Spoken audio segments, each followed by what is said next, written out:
అసలు ఏం జరిగింది? ఇంత సామాగ్రి, అంత నెయ్యి ఏమైపోయాయి? ఈ విషయం శుక్రాచార్యులకు తెలిస్తే వారు ఆ క్రోధంలో మనల్ని భస్మం చేయగలరు. ఇదంతా చేసిన వారు ఎక్కడి నుంచి వచ్చారు? ఎక్కడికి వెళ్ళారు? ఇది కూడా మంచి పరిణామమే ప్రభు. అటు నుండి సేవకులు ప్రవేశించడం, ఇటు నుండి మన బయటపడడం ఒకేసారి జరిగాయి. పాపం వాళ్ళు బుర్రలు పగలగొట్టుకుంటూ ఉంటారు ఆ సామాగ్రి నెయ్యి ఏమైపోయాయి అని. అవును ముషికొత్తమా,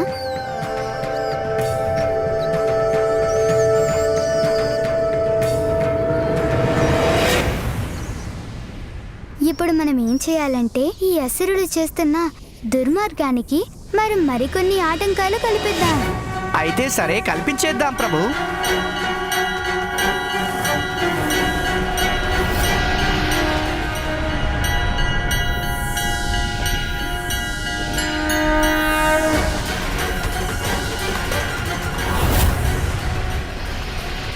ఇప్పుడు ఈ కవచం గుహలోకి ప్రవేశించే దైవీ శక్తులను వెనక్కి పంపిస్తుంది. ఇంకా వెళ్దాం పదండి ముషికొత్తమా.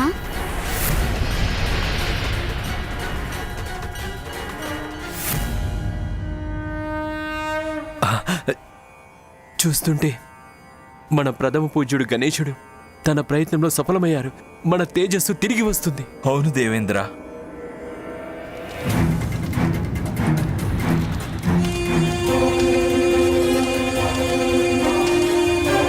ఏమైంది?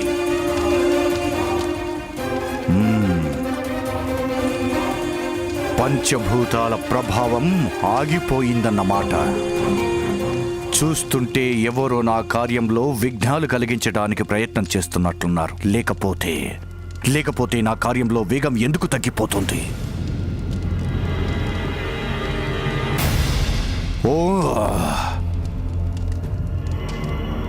ఓం బ్రీం బ్రం బ్రం స్వాహా.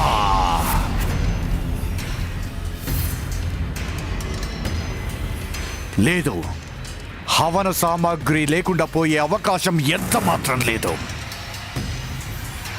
నేను సేవకుల్ని సామాగ్రిని ఘృతాన్ని తెమ్మని పంపించాను. ఎందుకు ఆలస్యం చేస్తున్నారు వీళ్ళు?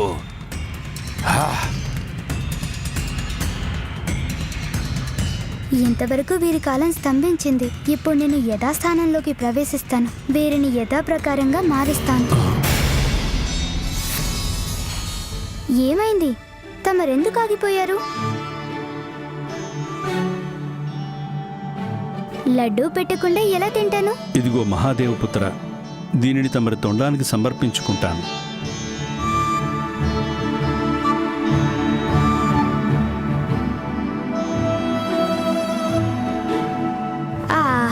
చాలు, కడుపు నిండిపోయింది.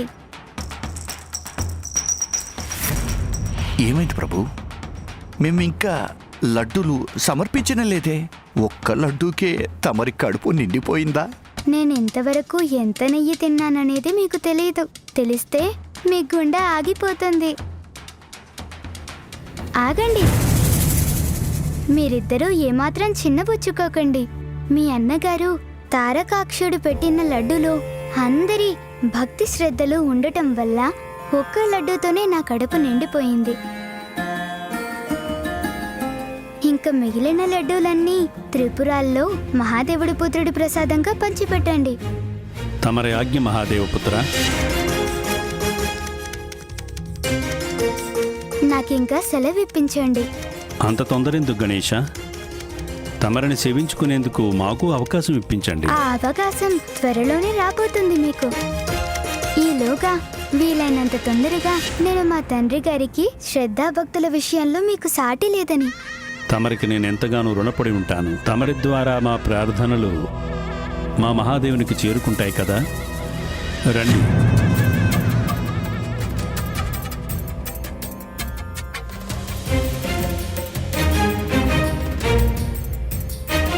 మాకు తమరి సాన్నిధ్యాన్ని ప్రసాదించినందుకు శతసహస్ర వందనాలు ప్రభు.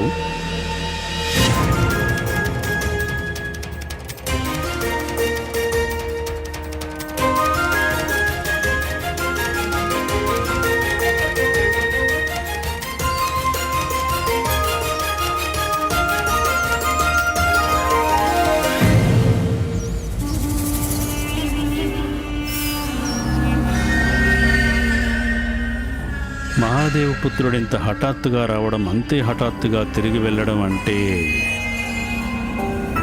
ఏమై ఉంటుంది? అంటే ఏముంది సోదరా, ఇదంతా ఆ దుష్ట దేవతల పన్నాగమై ఉంటుందని నాకు అనిపిస్తుంది. అన్నగారు తనిక్కడికి రావడం ద్వారా మన లక్ష్యం గురించి తెలుసుకున్నాడా ఆ మహాదేవపుత్రుడు. మీరిద్దరూ వెంటనే వెళ్ళండి, వెళ్ళి చూడండి. అక్కడ శుక్రాచార్యుల వారి యాగం ఎలా జరుగుతుందో చూసిరండి. ఇప్పుడు మన నిగూఢ కార్యాచరణలో ఆలస్యం, అలసత్వం ఉండకూడదు.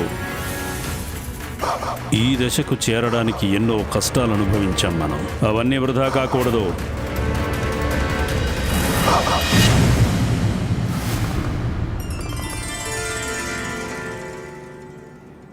ప్రణామాలు తండ్రి గారు. ప్రణామాలు అమ్మా. తండ్రి గారు, త్రిపురలో తమరి భక్తులను నేను కలిసి వచ్చాను. అక్కడ నాకు పూర్తి నమ్మకం ఉంది పుత్ర. అసహజమైనదేది అక్కడ నీకు కనపడి ఉండదు. నమ్మకం ఎక్కువ ఉన్న చోట కేవలం మాటలతో చెప్తే సరిపోదు. మాటలను మించిన సాక్ష్యాధారాలతో చెప్పాలి. కానీ ఎలా చెప్పాలి?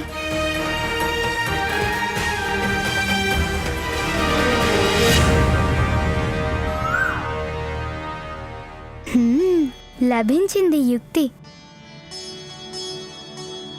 అవును తండ్రి గారు, తమరి నమ్మకం చాలా గొప్పది. అక్కడ జరుగుతున్న దాని గురించి తెలియదు కానీ నేను ఒక విషయాన్ని తమరికి చెప్పాలనుకుంటున్నాను. తండ్రి గారు, అమ్మా, నాతో పాటు రండి.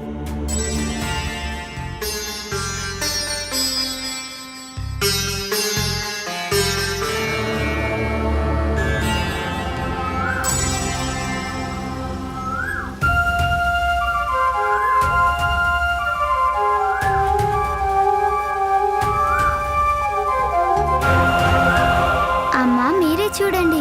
ఎంత కోమలత్వం, ఎంత మధురంగా ఉంటుందో కోయిల స్వరం. అవునమ్మా, కానీ తన స్వర మాధుర్యంతో అందరి మనసుల్ని చూరుకొని ఆ కోయిల గోళ్ల మధ్య ఏముందో ఒకసారి చూడండి.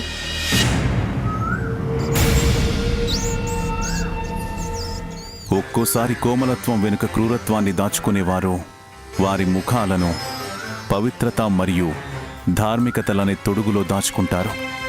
మాటలు తీయగా పలుకుతారు, కానీ వారి అంతరంగంలో కుటిలత్వం దాగి ఉంటుంది. నన్ను కోయిల దగ్గరకు తీసుకురావడం వెనుక నీ ఉద్దేశం నాకు అర్థమైంది పుత్ర. సరిగ్గా ఈ కోయిల చేసినట్టుగానే త్రిపురాసురులు కూడా భక్తి అనే తొడుగు ధరించారు.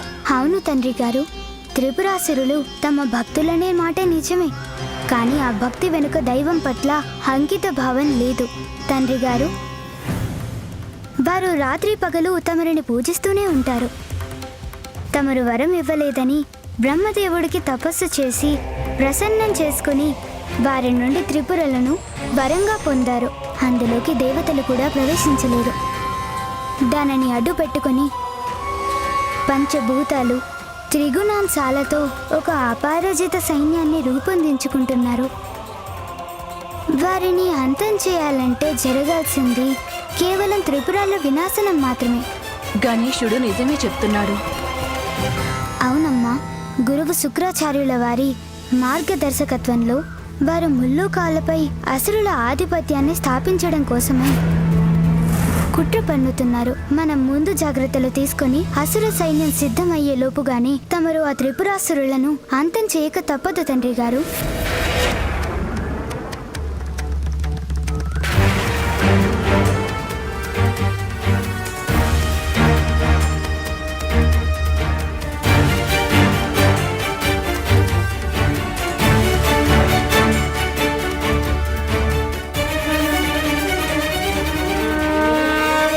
నాకు స్పష్టంగా కనిపిస్తోంది,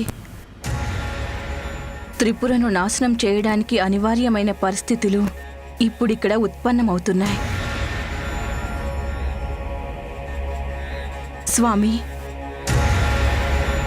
తమరు ఇంకా ఆలస్యం చేసినట్లయితే రానున్న 1000 సంవత్సరాల కాలం త్రిపురాలు నాశనం కావు.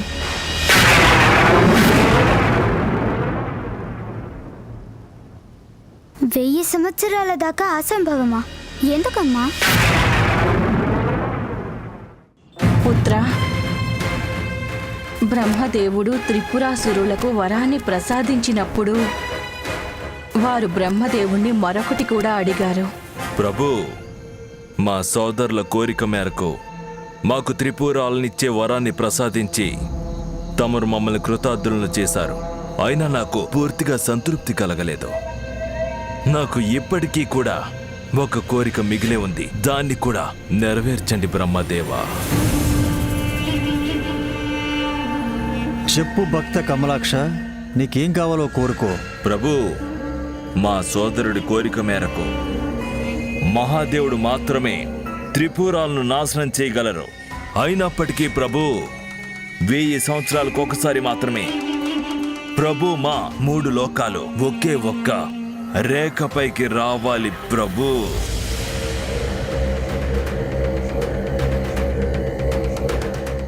అప్పుడు మాత్రమే మహాదేవుడు ఒకే ఒక బాణాన్ని ప్రయోగించాలి. ఆ బాణం కారాదు. ఆ బాణం ఒక ధనస్సు నుండి వెలువడాలి. ఆ ధనస్సే కారాదు. ఆ సమయంలో మహాదేవుడు అధిరోహించి వచ్చేటువంటి రథం. ఆ రథమే కాకూడదు. ప్రభు, కేవలం అలాంటి స్థితిలోనే త్రిపురాలు మా వినాశనం సాధ్యం కావాలి. సదా సదా సదా సదా.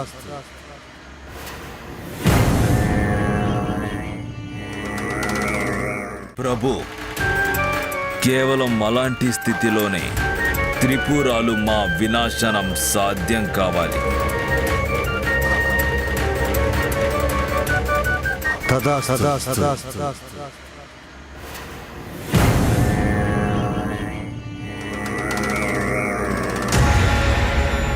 అంటే వారిని నాశనం చేయటానికి ఇదే తగిన అవకాశం. లేకపోతే ముల్లోకాలపై వారి ఆధిపత్యాన్ని సాధించుకుంటారు. అదే జరిగితే లోకాలన్నిటినీ అంధకారం అలుముకుంటుంది. ఎవరి నోటి నుండి సదా నా నామమే వినిపిస్తుందో వారిపై నన్ను, నా ఆయుధాన్ని ఎలా ప్రయోగించమంటావు గణేశ?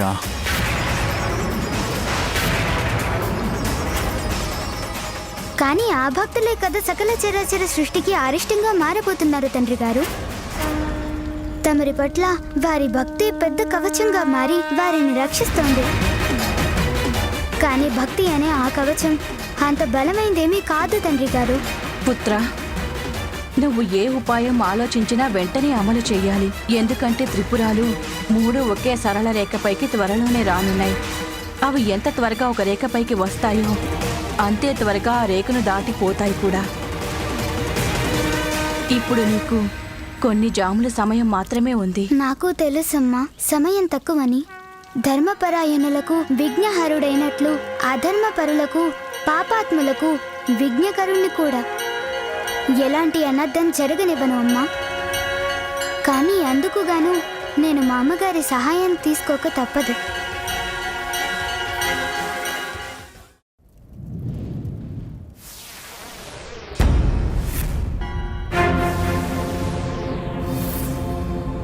ఈ విఘ్నానికి కారణమేమిటి? హఠాత్తుగా ఈ అవరోధం ఎందుకు ఉత్పన్నమయ్యింది? అయినా సరే నేను నా అసుర సైన్యాన్ని నిర్మించి తీరుతాను. అందుకుగాను నా సర్వశక్తులను ఆవాహన చేసి వాటి సహాయంతో నేను సాధించి చూపిస్తాను.